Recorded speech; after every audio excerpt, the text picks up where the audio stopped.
Pembacaan firman Tuhan pagi ini diambil daripada Kisah Para Rasul pasal 15 ayat 1 hingga 21. Beberapa orang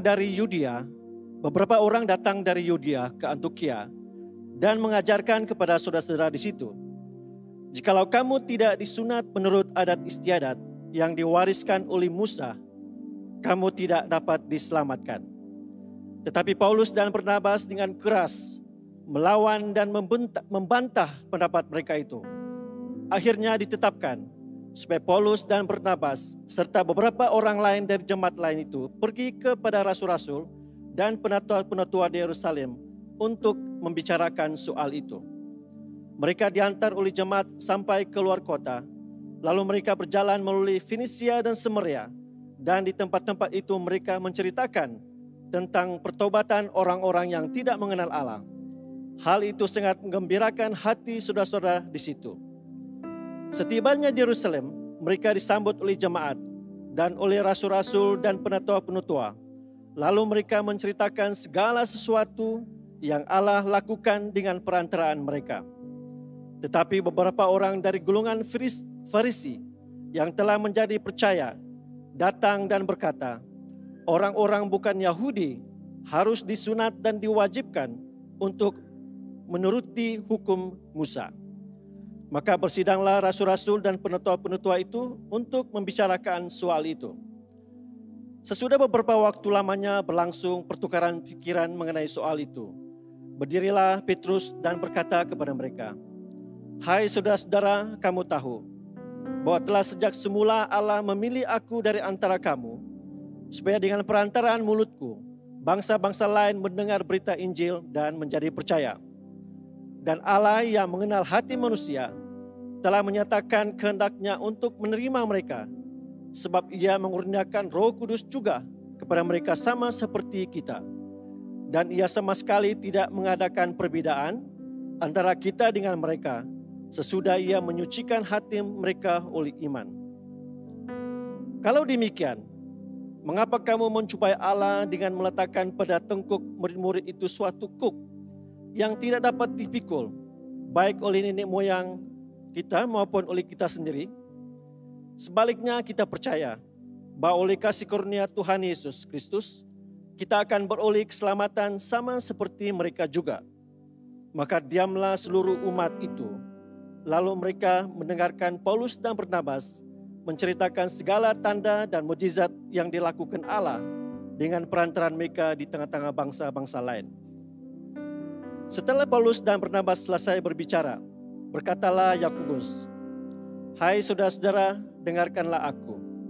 Simon telah menceritakan bahwa sejak semula Allah menunjukkan rahmat-Nya kepada bangsa-bangsa lain, yaitu dengan memilih suatu umat dari antara mereka bagi namanya. Hal itu sesuai dengan ucapan-ucapan para nabi, seperti yang tertulis. Kemudian aku akan kembali dan membangunkan kembali punduk Daud yang telah roboh, dan reruntuhannya akan kubangunkan kembali dan akan diteguhkan, supaya semua orang lain mencari Tuhan, dan segala bangsa yang tidak mengenal Allah yang kusebut milikku. Demikianlah firman Tuhan yang melakukan semuanya ini, yang telah diketahui dari sejak mula. Sebab itu aku berpendapat bahwa kita tidak boleh menimbulkan kesulitan bagi mereka dari bangsa-bangsa lain yang berbalik kepada Allah, tetapi kita harus menulis surat kepada mereka, supaya mereka menjauhkan diri dari makanan yang telah dicemarkan berhala-berhala, dari percabulan, dari daging binatang yang mati dicekik, dan dari darah. Sebab sejak zaman dahulu hukum Musa diberitakan di tiap-tiap kota, dan sampai sekarang hukum itu dibacakan tiap-tiap hari Sabat di rumah-rumah ibadat." Demikianlah firman Tuhan. Bapa kami di syurga, kami buka hati kami untuk menerima firman-Mu Tuhan. Kiranya firman-Mu pada pagi ini Tuhan memberi kami kekuatan, memberi kami pengharapan, dan memberi kami keyakinan dalam perjalanan hidup kami sebagai anak-Mu Tuhan. Kiranya Roh Kudus memberi kami pemahaman agar kami dapat memahami firman-Mu dengan jelas dan menjadi pelaku firman-Mu. Kiranya Tuhan memakai hamba-Mu untuk menyampaikan firman-Mu dengan jelas sesuai dengan isi hati-Mu. Terima kasih Tuhan, kami berdoa, mengucap syukur dalam nama Tuhan Yesus Kristus. Amin. Amin. Jemaat dipersilakan duduk. Shalom dan selamat pagi semua. Nah, kalau kita melihat kehidupan kita sebagai orang yang percaya, pastinya dalam perjalanan hidup kita, kita pernah mendengar tentang Injil. Dan bagi kita yang mungkin sudah lama dan bertumbuh dalam gereja, pernahkah kita dalam perjalanan kita ini, kita berbincang tentang Injil ya bersama dengan kawan-kawan kita. Ya, biarpun tak semestinya di dalam gereja, mungkin di dalam kelompok sel, ataupun di waktu-waktu kita kopi-kopi, pernahkah kalau kita duduk dan kita berbincang dan ataupun mendorong satu sama lain tentang Injil yang kita percaya. Nah, mungkin ini sesuatu yang mungkin bukan satu perkara yang biasa dilakukan. Ya, di mana kita duduk dan langsung terus kita berbincang, Injil kita ni boleh dipercayai ya? Ya, jarang. Ya, mungkin kita hanya bincang tentang cerita yang kita dengar itu boleh dipercayai atau tidak. Nah, tapi apa yang berlaku di dalam pembelajaran kita pada pagi ini dalam Kisah Para Rasul merupakan satu peristiwa yang amat penting sekali dalam sejarah gereja awal, sehingga membawa satu kesan terhadap kita pada hari ini. Nah, kita lihat dalam Kisah Para Rasul pasal 15. Dan dalam pasal 15 ini kita lihat, ya, saya bacakan kedua ayat yang pertama, memberi kita sedikit latar belakang apa yang sedang berlaku. Dalam ayat pertama, beberapa orang datang dari Yudea ke Antioquia dan mengajar kepada saudara-saudara di situ. Jikalau kamu tidak disunat menurut adat istiadat yang diwariskan oleh Musa, kamu tidak dapat diselamatkan. Tetapi Paulus dan Barnabas dengan keras melawan dan membantah pendapat mereka itu. Akhirnya ditetapkan bahawa supaya Paulus dan Barnabas serta beberapa orang lain dari tempat itu pergi kepada rasul-rasul dan penetua-penetua di Yerusalem untuk membicarakan soal itu. Nah, apa yang menyebabkan beberapa orang ini, ya, dari ayat ini kita lihat beberapa orang dari Yudea ini mengajarkan kepada mereka di situ. Saudara-saudara itu adalah siapa? Pada waktu itu saudara-saudara itu merujuk kepada orang-orang yang bukan Yahudi. Sebab pada waktu itu terdapat banyak-banyak orang Yahudi, bukan Yahudi yang sudah mula terima Yesus. Mereka mula percaya. Dan kalau kita lihat dalam gereja awal, mula sudah ada gereja-gereja awal yang dibina ataupun dimulakan oleh orang-orang yang percaya yang bukan Yahudi. Dan maka dari situ orang-orang yang percaya yang Yahudi ini mereka mula bimbang. Ya, sebab orang Yahudi ini mereka rasa mereka ni dipilih kan, umat dipilih. Jadi ada hak istimewa. Dan orang yang bukan Yahudi mereka bimbang orang-orang yang bukan Yahudi ini mereka boleh mencemarkan nama orang yang percaya. Dan langsung dari situ mereka kata, jikalau kamu tidak disunat mengikut adat istiadat yang diwariskan Musa, kamu tidak dapat diselamatkan. Nah, ini sangat mengejutkan ataupun menarik perhatian Paulus dan Barnabas. Sehingga firman Tuhan mengatakan dengan keras melawan dan membantah pendapat mereka. Tapi puji Tuhan mereka tidak bergaduh lah. Ya, so kalau kita lihat, keras melawan dan membantah. Tapi namun mereka bawa peristiwa ini ataupun isu ini ke Yerusalem. Dan telah ditetapkan bahawa Paulus dan Barnabas mewakili dan beberapa jemaat lain pergi ke rasul-rasul dan penatua di Yerusalem. Kenapa ke Yerusalem? Sebab di Yerusalem ada satu dewan yang dipanggil dewan ataupun sidang Yerusalem, di mana mereka membincangkan hal-hal tentang iman ataupun penyelamatan. Jadi di sini kita lihat, kalau kita lihat di sini Paulus dan Barnabas ini diwakillah untuk bincang. Jadi mereka ada satu pendekatan untuk menyelesaikan isu itu. Biarpun ada bantahan yang keras, mereka tidak setuju di situ, ya. Jadi mereka bawa perkara ini ke sana. Nah, apa yang berlaku di dalam sidang ini ialah di dalam sidang ini merupakan satu sidang untuk mereka membincangkan dan juga mempertimbangkan juga, ya, tentang Injil itu. Adakah Injil itu benar? Sebab sekarang kita dengar daripada latar belakang tadi, ada satu ajaran untuk mereka diselamatkan, mereka perlu ikut adat istiadat yang diwariskan Musa. Dalam kata arti lain, untuk orang bukan Yahudi diselamatkan, mereka perlu ikut dulu hukum-hukum Taurat Musa. Nah, ini amat membimbangkan. Dan dari situ kalau kita lihat di dalam persidangan di Yerusalem ini ada 3 pribadi ataupun 3 golongan yang mempunyai pendapat pendekatan yang berbeza. Dan di sini kita lihat supaya kita boleh memahami apa yang sedang berlaku di sini ya. Nah, bagi penganut Yahudi seperti dikatakan, mereka kata orang bukan Yahudi perlu menjadi orang Yahudi ya, dan agar mereka layak untuk menerima keselamatan. Lihat ya. Orang yang Yahudi kata, orang yang bukan Yahudi ini, mereka kena jadi orang Yahudi dulu baru boleh diselamatkan. Melalui apa? Melalui sunat, melalui penurutan hukum Taurat Musa. Ya, lihat di sini. Mereka kata, mereka kalau ikut hukum Taurat Musa baru layak diselamatkan. Oke. Nah, kedua orang bukan Yahudi. Jelas orang bukan Yahudi mereka kata syarat utama untuk keselamatan adalah iman dalam Kristus. Percaya saja. Nah, kita sebenarnya keturunan orang bukan Yahudi. Nah, jadi kita percaya saja. Ya. Jadi, tapi kita lihat bagi Petrus dan Yakobus yang mereka merupakan penatua ataupun kita kata wakil-wakilan pemimpin di dalam sidang itu, mereka kata syarat utama adalah iman. Namun harus disertai dengan bukti perubahan melalui penolakan gaya hidup yang lama.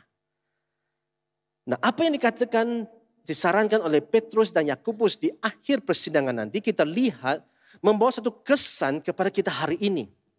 Di mana sering kita katakan bila kita percaya kepada Tuhan Yesus Kristus, kita adalah ciptaan baru. Ya, Paulus kata dalam 2 Korintus pasal 5 ayat 17 berkata bahwa kalau kita percaya kepada Tuhan, kita ada ciptaan yang baru, yang lama sudah pergi, yang baru sudah datang. Jadi dari sini kita lihat isu yang perlu dipertikaikan di sini adalah perlukah orang Yahudi ini mereka sunat dulu baru boleh diselamatkan. Sebenarnya kalau kita lihat lebih jelas, mereka kata baru mereka layak diselamatkan. Tapi apa yang kita mau bincang ataupun kita mau belajar pada pagi ini tentang keselamatan ini adalah oleh kasih karunia melalui iman dalam Kristus.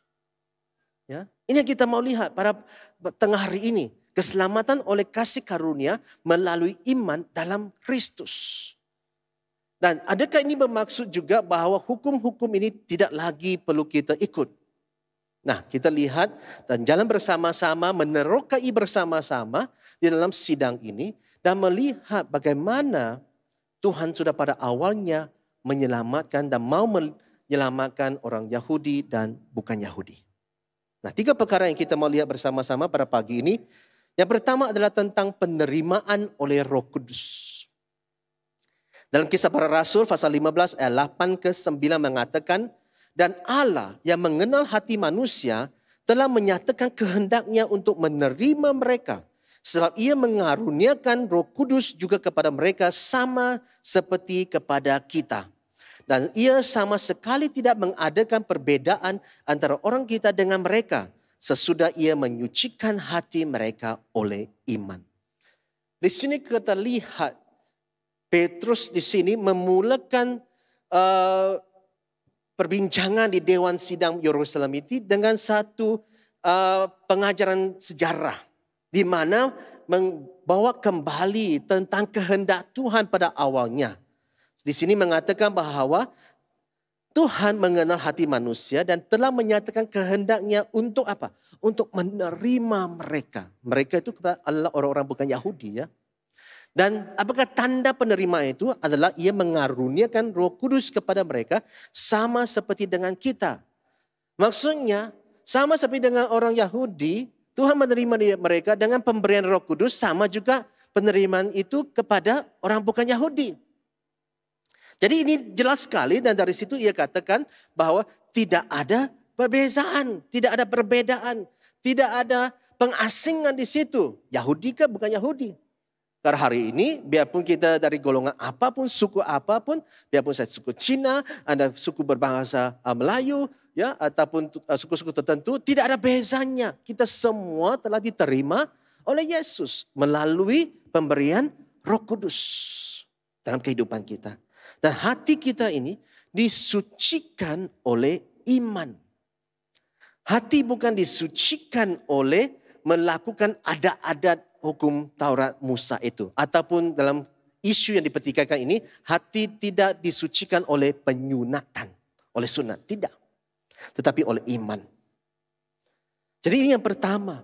Di mana penekanan yang diberikan tentang keselamatan ini bukan berdasarkan hukum-hukum Musa. Kalau kita lanjut lagi, kalau dalam Galatia pasal 5 ayat 4-6, Paulus memberi satu penekanan yang lebih kuat lagi. Ayat 4-6 berkata, kamu lepas dari Kristus, jikalau kamu mengharapkan kebenaran oleh hukum Taurat, kamu hidup di luar kasih karunia. Sebab oleh roh dan kerana iman, kita menantikan kebenaran yang kita harapkan. Sebab bagi orang-orang yang ada di dalam Kristus Yesus, hal bersunat atau tidak bersunat tidak mempunyai sesuatu erti. Hanya iman yang bekerja oleh kasih. Nah, lihat di sini kita. Ya, Paulus mengatakan kalau kita mengharapkan kebenaran oleh hukum Taurat, kita hidup di luar kasih karunia. Kita telah lepas dari Kristus. Dalam terjemahan kalau kita lihat kata aslinya, kalau kita mengharapkan kebenaran dalam hukum Taurat, kita seolah-olah telah dipisahkan dari Kristus. Jadi di sini Paulus memberi satu penekanan bahwa tentang penyelamatan itu adalah dalam iman oleh kasih. Jadi di sini lagi Paulus dalam perbincangan suratannya kepada orang-orang percaya di Galatia, tidak lagi tentang hal bersunat ataupun tidak bersunat. Malahan adalah iman yang bekerja sebab penerimaan yang telah Tuhan berikan kepada orang bukan Yahudi. Nah, itu yang pertama tentang keselamatan oleh kasih karunia melalui iman dalam Kristus, di mana ada penerimaan oleh Roh Kudus. Ya, penerimaan oleh Tuhan melalui pemberian Roh Kudus. Itu sebab bila kita membaptis, di sini kita baptis dalam nama Bapa, Anak dan Roh Kudus di situ. Nah, itu yang merupakan satu pengakuan kita, pengakuan iman kita. Ya. Dan satu sudut lagi adalah tentang penerimaan. Jadi kita tidak perlu lagi bimbang, adakah kita diterima orang atau tidak. Yang penting kita diterima Tuhan. Amin. Ya, kadang-kadang kalau kita di social media kita hantarkan request, friend request, tapi 1 minggu tidak ada confirmation. Ya, bukan penetapan ya, bukan confirm. Ini accept request. 1 minggu tidak ada, 1 bulan tidak ada. Jadi kamu hantar lagi. Tak ada. Nanti mulai risau. Allah, kawan saya tidak mau kawan dengan aku. Ya, mungkin dia terlepas pandang. Ya, banyak-banyak notification terlepas pandang. Jadi kita sudah mulai rasa, oh, saya tidak diterima oleh kawan. Tapi saudara-saudari sekalian, yang paling penting dalam hidup kita perlu pasti kita diterima oleh Tuhan. Amin. Itu akan membantu dalam kehidupan kita. Ya, itu yang pertama. Yang kedua, yang sering kita katakan dalam tentang keselamatan adalah keselamatan oleh kasih karunia. Nah, ini merupakan juga salah satu dasar yang amat penting yang perlu diperjelaskan lebih lanjut di dalam sidang Dewan Yerusalem ini. Sebab isu yang dipertikaikan lagi ialah apa? Ingat ya, isu itu ialah mereka perlu sunat baru layak diselamatkan. Itu isunya. Tapi di sini kita lihat keselamatan oleh kasih karunia, penjelasan lanjut oleh Petrus di sini. Dalam Kisah Para Rasul pasal 15 ayat 10 ke 12 mengatakan, kalau demikian, mengapa kamu mencobai Allah dengan meletakkan pada tekuk murid-murid itu suatu kuk yang tidak dapat dipikul, baik oleh nenek moyang kita maupun oleh kita sendiri. Sebaliknya kita percaya bahwa oleh kasih karunia Tuhan Yesus Kristus, kita akan beroleh keselamatan sama seperti mereka juga. Maka diamlah seluruh umat itu. Lalu mereka mendengarkan Paulus dan Barnabas menceritakan segala tanda dan mukjizat yang dilakukan Allah dengan perantaraan mereka di tengah-tengah bangsa-bangsa yang lain. Nah, di sini Petrus mengatakan, mengapa engkau mencobai Allah? Apa yang mereka sedang cobai Allah di sini? Mereka sedang mencobai Allah dalam isu penyelamatan. Sebab dikata di sini, Anda mencobai Allah dengan meletakkan pada tekuk murid-murid itu satu kuk yang tidak dapat dipikul baik oleh nenek moyang kita. Orang-orang Yahudi ini meletakkan satu syarat di mana mereka perlu ikut patuh kepada hukum-hukum Taurat baru dapat layak diselamatkan. Jadi Petrus di sini kata, kenapa Anda buat demikian sedangkan nenek moyangmu pun tidak dapat mematuhi hukum-hukum Taurat ini. Ibarat suruh orang jangan lambat tapi padahal sendiri selalu lambat. Contohnya begitulah. Betul tak? Okay. Sedangkan nenek moyangmu tidak dapat lakukan. Kenapa? Nah, kalau kita lihat sejarah Israel ya. Bila umat Israel telah diselamatkan, dibawa keluar daripada penghambaan di Mesir, mereka sudah mula Tuhan menjadikan mereka suatu bangsa. Jadi mulalah Tuhan memberi mereka hukum-hukum. Dan sewaktu masih ingat dalam Keluaran pasal 32, di mana waktu Musa berada di Gunung Sinai, apa yang orang Israel buat di bawah? Mungkin tak nampak, tak sabarkan, tak nampak Musa, tak dapat nampak apa. Mereka minta ya untuk bina satu anak lembu emas untuk mereka sembah. Betul tak? Nah, langgar sudah peraturan. Nah, kalau mau senaraikan satu persatu, tidak habis kita nanti. Nah, terus lompat ke pengakhiran cerita. Kalau kita lihat sejarah pada akhir di sejarah perjanjian lama, di akhir mereka kembali daripada pembuangan, ya, dan mereka bina semula tembok, ya, Yerusalem, ya, di kitab Nehemia dan Ezra, kita lihat apa yang berlaku juga. Mereka juga mengabaikan hari Sabat dan mereka berkahwin dengan wanita-wanita pagan. Nah, langgar juga kan. Jadi dari mula sampai akhir umat Israel pun ada kesukaran lah. Dan tidak patuh juga. Nah, apa yang dikatakan Petrus, kenapa nenek moyangmu pun susah mematuhi, sekarang kamu letakkan hukum ini kepada orang yang lain pula. Dan oleh itu Petrus kata, sebaliknya kita percaya. Ya, dalam kata lain, Petrus kata jangan buat begitulah. Tapi di sebaliknya dia kata kita percaya bahwa oleh kasih karunia Yesus, kita beroleh keselamatan sama seperti mereka juga. Nah, biarpun nenek moyang umat Israel mereka pelanggaran hukum-hukum Taurat, tapi Tuhan masih mengasihi mereka. Ya, Tuhan mereka kena juga didenda, ya, dihukum, tapi mereka juga diselamatkan. Tuhan masih bagi pengharapan, menggenapi janjinya.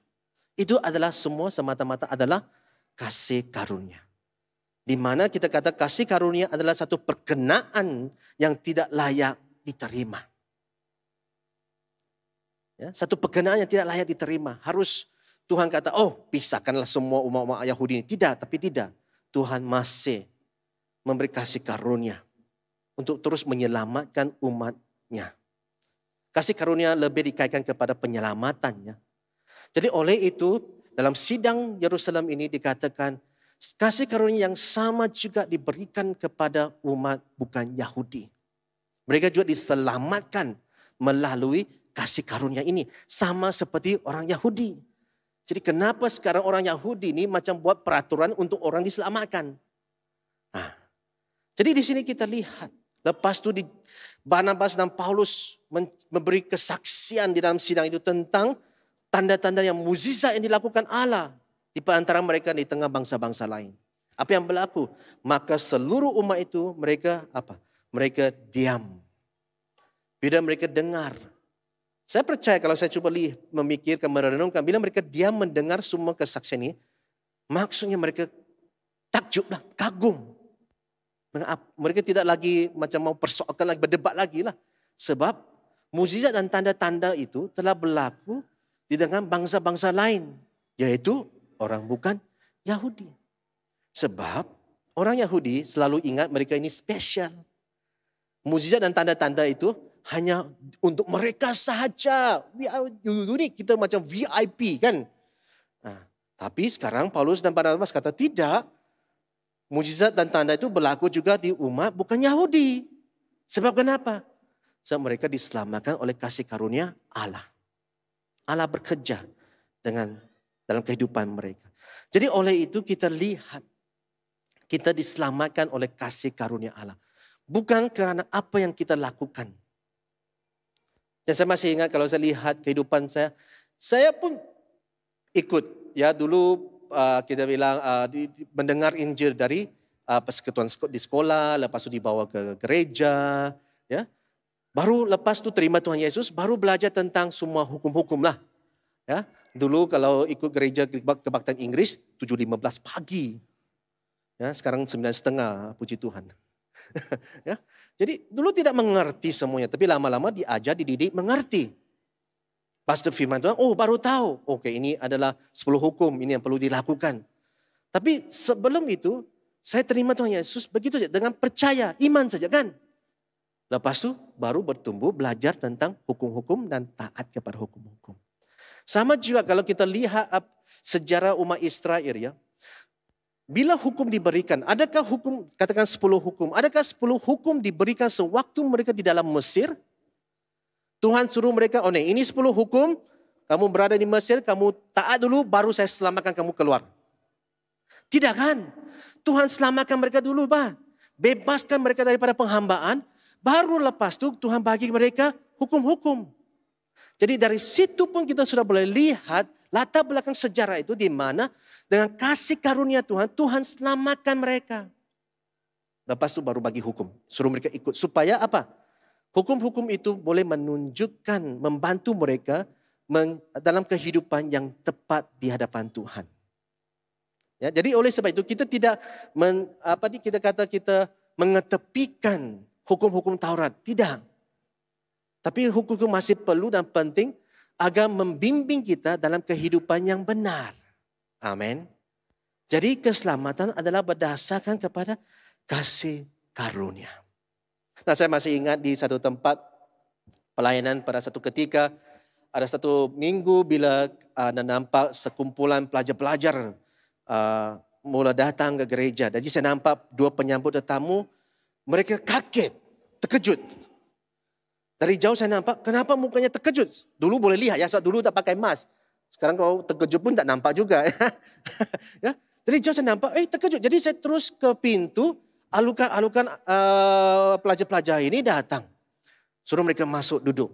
Lepas itu saya tanya, dua penyambut tetamu, apa yang berlaku? Kenapa kamu terkejut waktu itu? Macam seolah-olah tangan tu sudah kebas, tak boleh jabat tangan. Berdiri begitu saja dirang, dengan muka begini. Tak sempat aku gambar. Kalau sempat terus naik story sudah. Naik social media sudah tuh. Oh, saya kenapa? Dia kata, pastor, kami terkejut dengan rambut warna mereka. Bila saya fikir, ya kan? Warna-warni ya. Mereka bukan, kalau saya fikir kalau mereka 7 orang warna berbeza macam warna pelangi. Tapi tidaklah. Ada yang biru, ada yang hijau-hijau, kuning-kuning, adalah begitu. Lepas tu, saya kata, ya jadi macam mana, bagaimana? Biarpun warnanya, tapi kena kasih masuk kan mereka sudah datang ke pintu. Dia kata, tapi telinga mereka banyak lubang. Banyak anting-anting kan? Banyak itu earring dia bilang. Banyak daripada saya, dia perumpakan, banyak daripada saya pun kalah padri. Dia bilang, jadi kena bagi masuk juga kan. Tapi padri, dia pakai topi. Kena bagi masuk juga. Tapi padri katakan, ini selalu pandai digunakan. Guna nama pastor, nama reverend. Reverend bilang kan, tidak boleh pakai topi masuk kan. Tapi itu lepas kamu datang, baru saya kasih tahu kau kan. Bukan sebelum kau masuk, saya sudah kata, pakai topi tidak boleh masuk begitu. Tidak kan. Saya masuk lalu kan. Dia bilang, ya kan. Poinnya ialah, mereka terkejut kerana rupa. Ataupun kita panggil apa tuh? Penampilan. Ya, penampilan. Orang yang datang itu. Tapi kalau kita lihat, keselamatan adalah untuk semua, dia tidak berdasarkan penampilan rupa. Tapi itu memang mencabar bagi kita hari ini. Tapi saya sudah kasih ingat waktu itu kepada dua penyambut tetamu ini. Lepas mereka duduk, saya kata, jangan kamu dua-dua jangan kamu beritahu mereka. Minggu depan kalau datang, sila keluarkan, tanggalkan topi, sila jangan kasih tahu mereka semua itu ya. Kalau mereka datang lagi, sambut saja, saya bilang. Kan, sambut saja. Jadi saya nampak, 2-3 minggu itu datang juga mereka. Tapi syukurlah mereka tidak lagi terkejut lah. Mereka sambut sudah lah. Kalau terkejut aku tukar orang sudah. Ya. Tapi ada satu minggu saya perhatikan, dia sudah ada beberapa di antara mereka sudah pulihkan warna rambut mereka kepada yang asal. Masih kasih hitam balik lah. Ya. Jadi saya pun khawatir. Dan saya mula sudah nampak mereka sudah tidak pakai topi masuk ke gereja. Sebenarnya saya bersyukur, tapi pada masa yang sama saya ada kekhawatiran sebab Jangan-jangan kita punya penyambut tetamu kasih tegur mereka. Saya pergi tanya mereka, adakah kamu bagi tahu mereka buat begitu? Oh tidak pastor. Sampai ada satu kata, tidak pastor, sumpah. Tak perlu sumpah. Dia takut.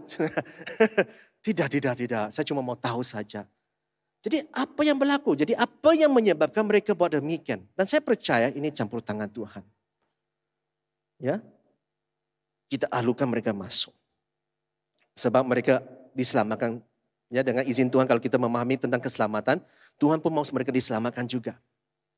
Ya.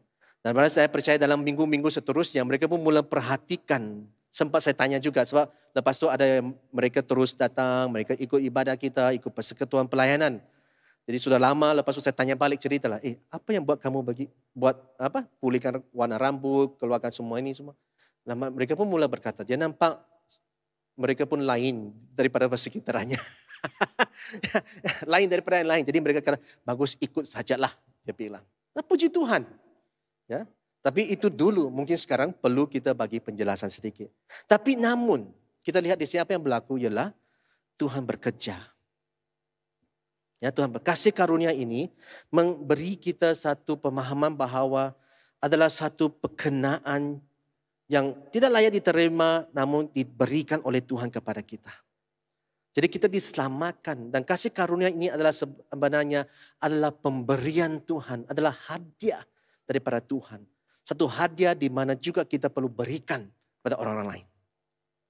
Nah yang ketiga di sini dalam persidangan ini kita lihat bagaimana isu itu perlu lebih ditekankan lagi bahawa keselamatan adalah oleh kasih karunia melalui iman dalam Kristus, bukan melalui mematuhi hukum-hukum Taurat sahaja. Dia kata di sini adalah dipilih oleh Allah.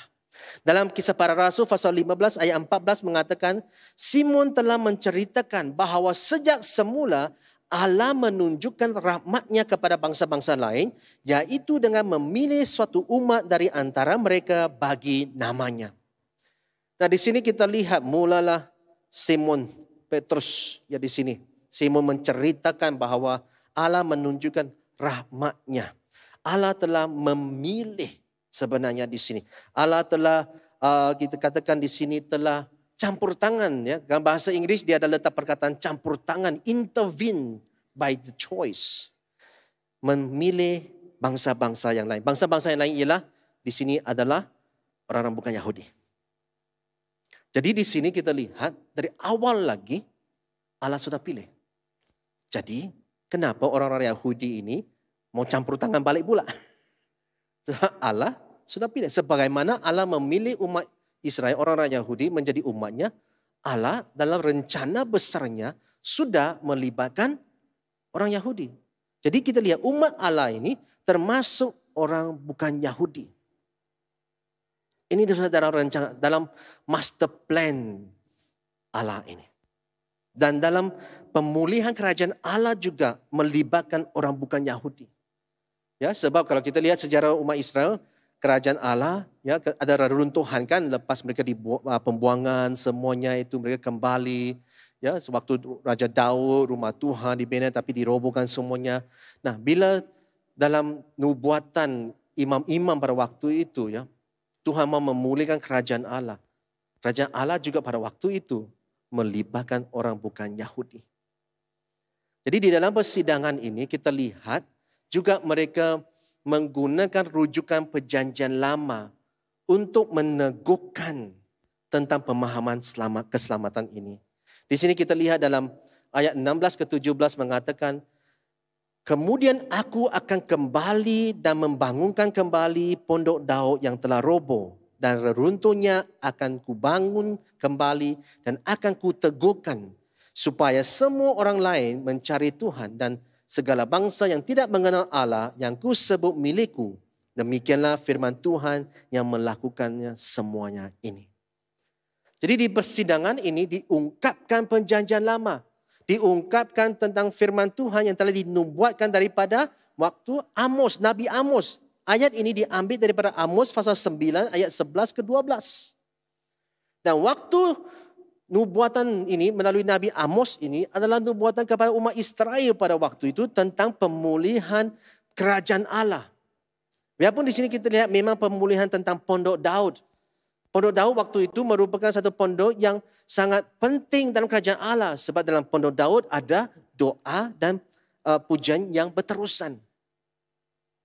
Jadi pemulihan di sini bukan hanya sekadar satu pemulihan satu kerajaan, tapi kerajaan Tuhan itu merangkumi orang-orang bukan Yahudi. Di sini sebab firman-Nya berkata, segala bangsa yang tidak mengenal Allah yang kusebut milikku.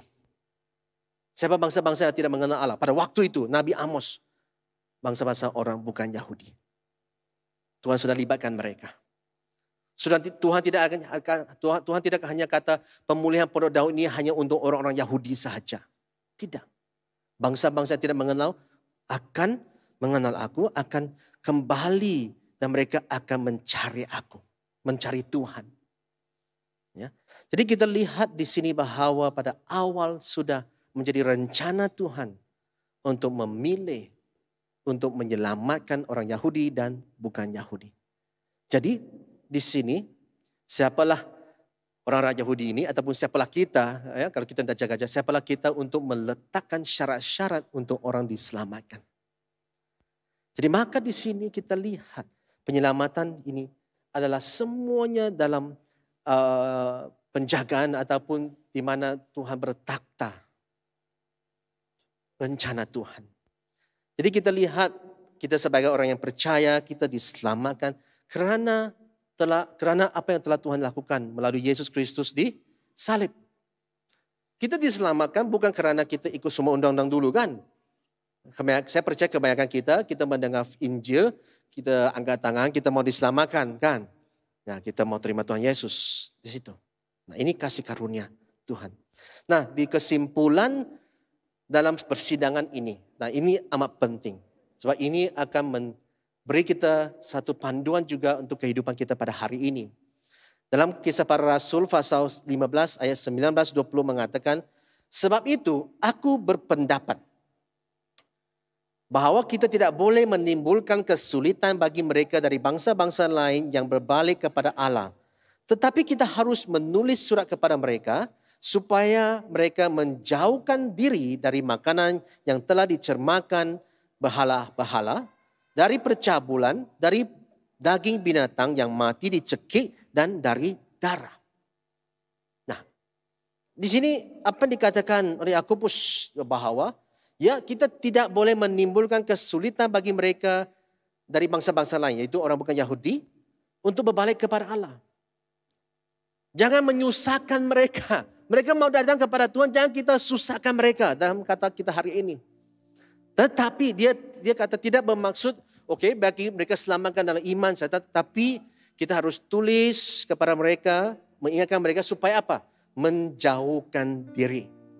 Nah, ini yang dikatakan bila kita kata kita terima Tuhan Yesus, ada kehidupan yang baru. Kita tidak lagi mengamalkan amalan-amalan yang bercanggah dengan ajaran firman Tuhan. Contohnya kalau saya dari suku Cina, ada adat tertentu lah. Ya. Jadi bila saya percaya kepada Tuhan Yesus, kalau ada adat yang tertentu, dia bercanggah dengan kebenaran firman Tuhan, saya perlu jauhkan dan tidak harus saya amalkan.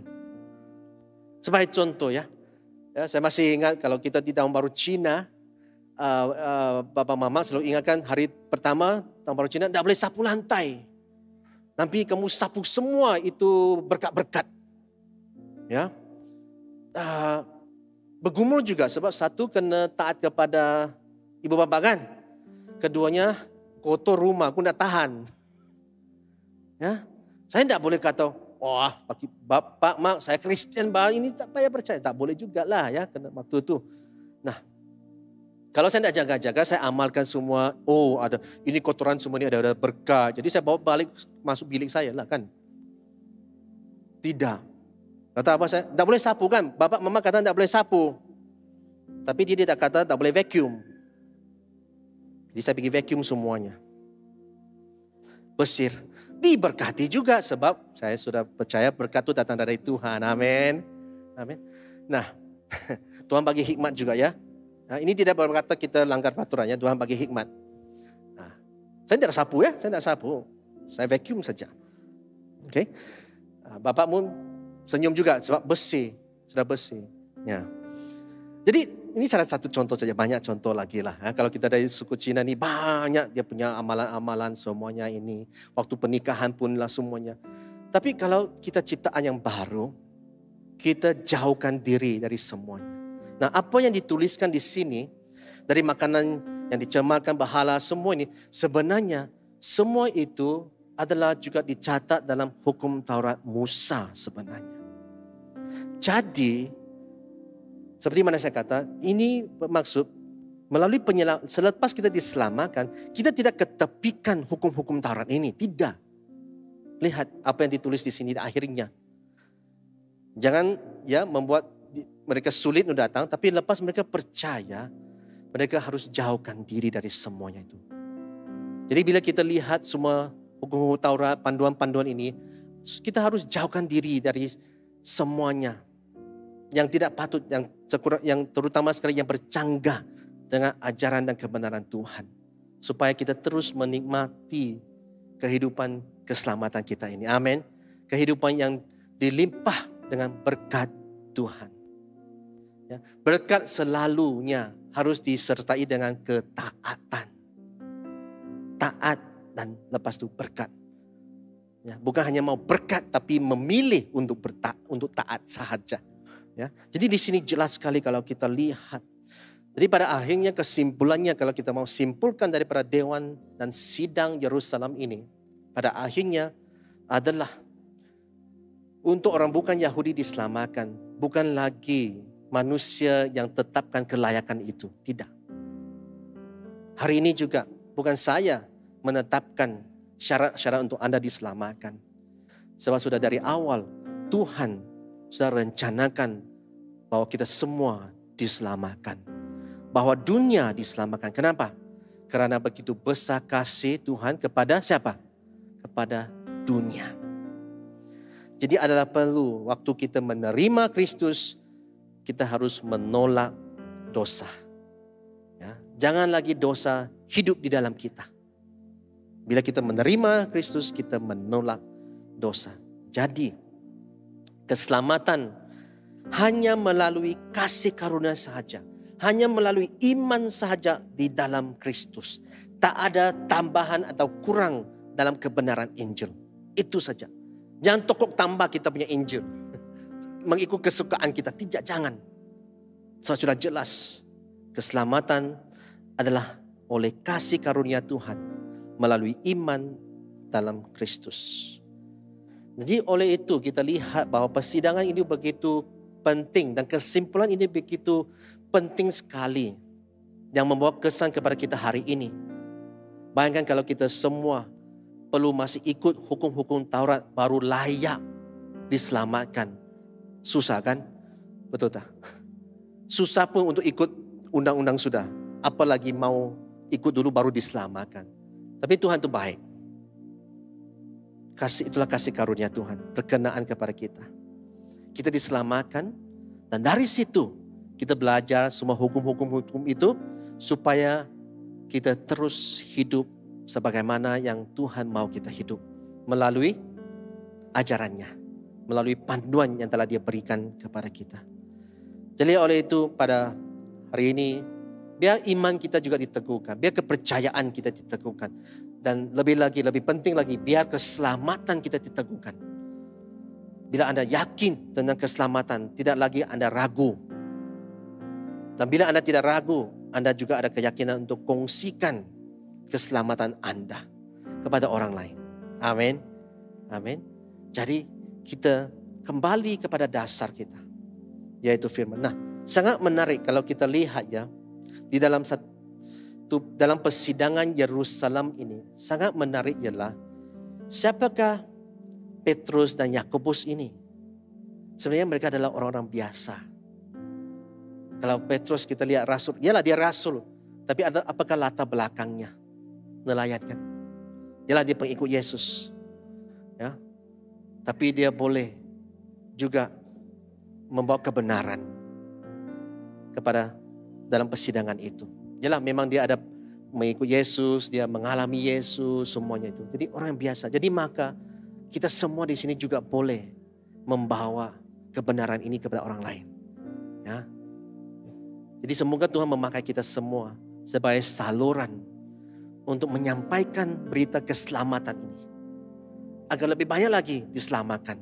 Lebih banyak lagi dapat menikmati apa yang Anda nikmati waktu Anda diselamatkan oleh Kristus. Amin. Dan kita dapat juga mengalami berkat dari Tuhan. Mari kita berdoa.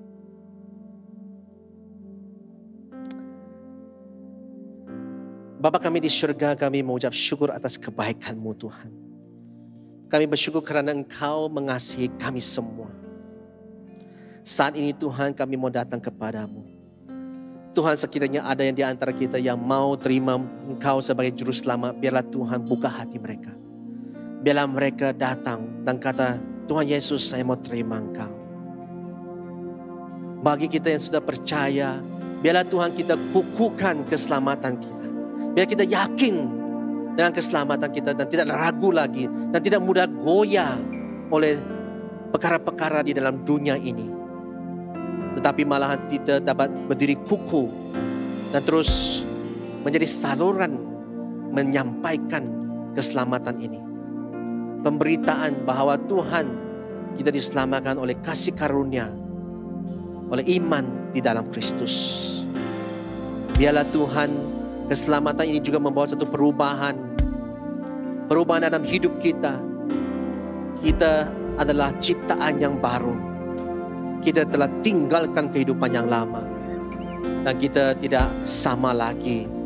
Sebab Engkau Tuhan yang luar biasa, yang melakukan satu transformasi yang luar biasa dalam kehidupan kami. Jadi oleh itu Tuhan, Engkaulah penyelamat kami. Engkaulah Tuhan yang menyelamatkan kami. Kami beri hidup kami. Kami serahkan hidup kami kepada Engkau Tuhan. Sebab kami tahu rancangan-Mu Tuhan terbaik bagi kami. Kami tahu Engkau telah mengorbankan diri-Mu melalui Yesus Kristus untuk penyelamatan kami Tuhan. Engkau Yesus sumber pengharapan kami. Dan oleh itu Tuhan, kami percaya Engkau adalah penyelamat kami. Terima kasih Tuhan. Kami berdoa, mengucap syukur dalam nama Tuhan Yesus Kristus. Amin.